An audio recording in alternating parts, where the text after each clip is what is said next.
Module 5, Lesson 3, Linear Functions and Proportionality. For example 1, we have this table showing us the number of bags of candy that we're purchasing, which is our X variable, and the cost in dollars of that candy, which is our Y variable. So we want to know, is this a linear function? If so, what's the equation, and what would be a reasonable range of X values? So in order to determine if it's a linear function, we have to figure out if it's changing at a constant rate. So for one bag, we're paying $1.25. Is this proportional that if we would buy 2 bags at $1.25, we would be paying $2.50? Well, yes, because $1.25 plus $1.25 would be $2.50. Or if I take the $2.50 and divide by 2, $2.50 divided by 2 is $1.25 per bag. We can do the same thing with each one of these. And you'll see that each bag, no matter how many you buy, is going to cost for one bag $1.25. So yes, this is a linear function because the rate of change is constant throughout. So if so, what's the equation?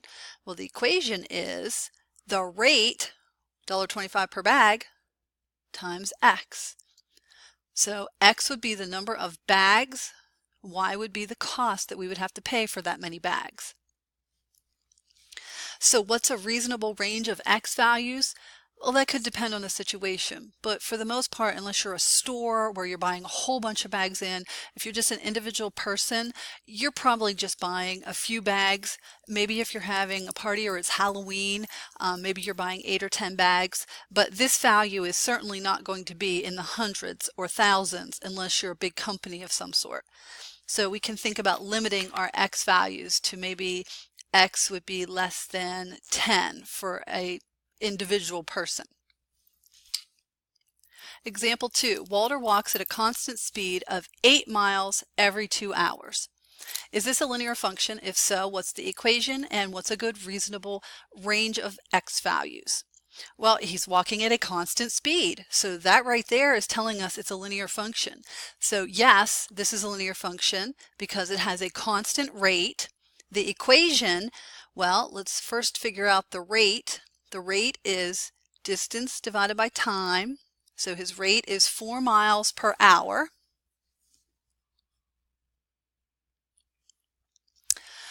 So the equation for that would be y equals 4x.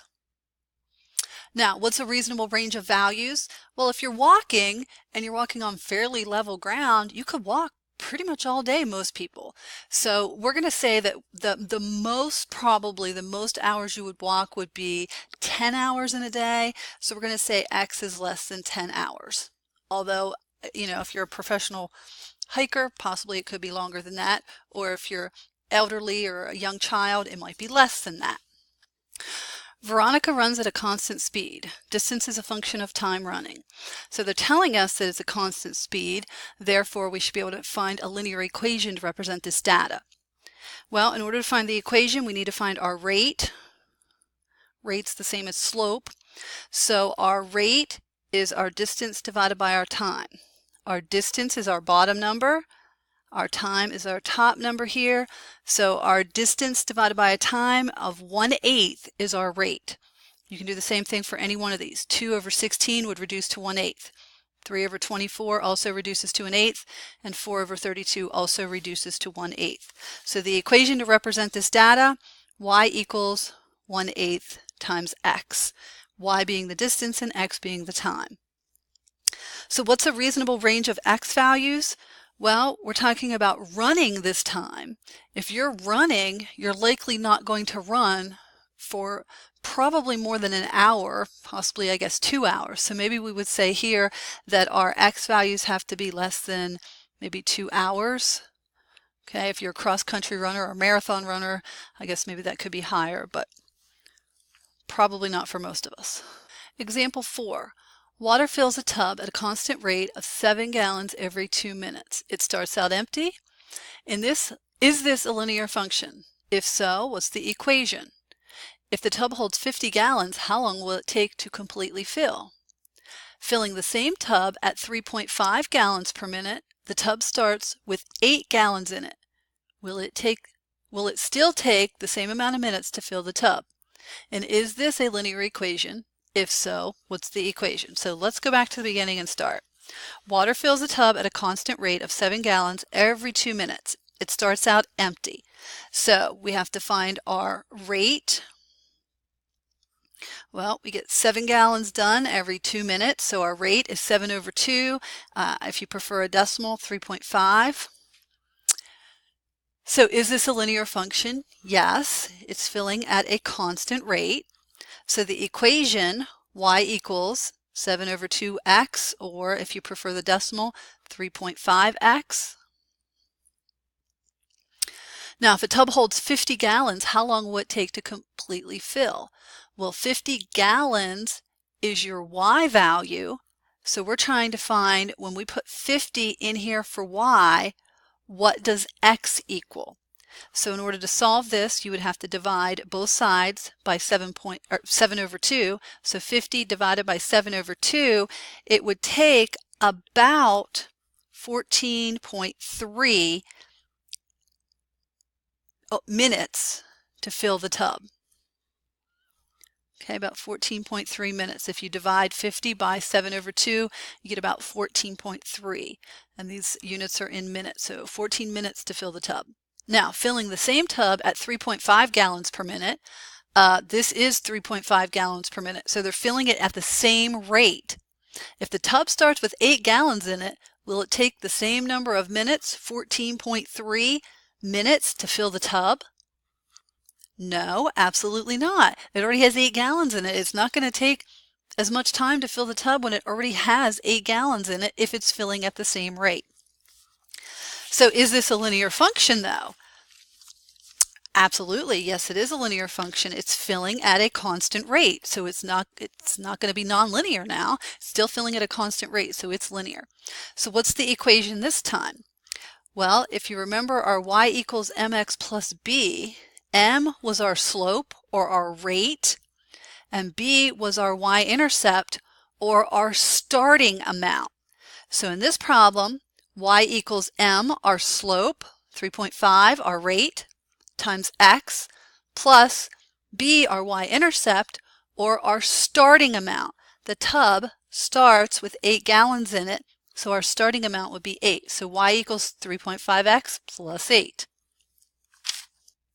All right, in example 5, we're filling a tub again. For the various times, it tells you how much water is in the tub.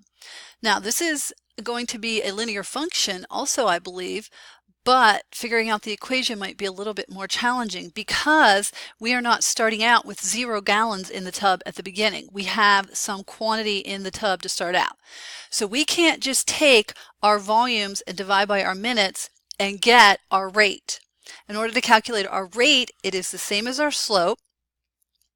And in order to find slope, we want to take our y values and subtract over top of our x values. So you can pick any one of these sets of coordinates to subtract. I'm going to pick the point 3, 9.6, and 5, 12. So I'll subtract my y values on top, and I'll subtract my x values on bottom. And when I do that, I get 2.4 over 2, which reduces to 1.2. So my slope or my rate is 1.2. So yes, being linear, this equation we would think would be y equals 1.2x. But what does the y-intercept, the b value, stand for? Remember, we just talked about it in the last problem. It is the starting amount. How can we find the starting amount from this table? How can we find out how much we started with? Well, the starting amount will be the amount we have at time 0. So therefore, the starting amount is 6.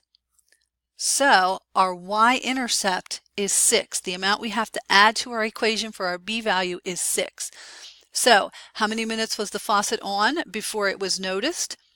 Well, it looks like it leaked, or it had a total of 6 gallons. We need to figure out how long it took to leak 6 gallons.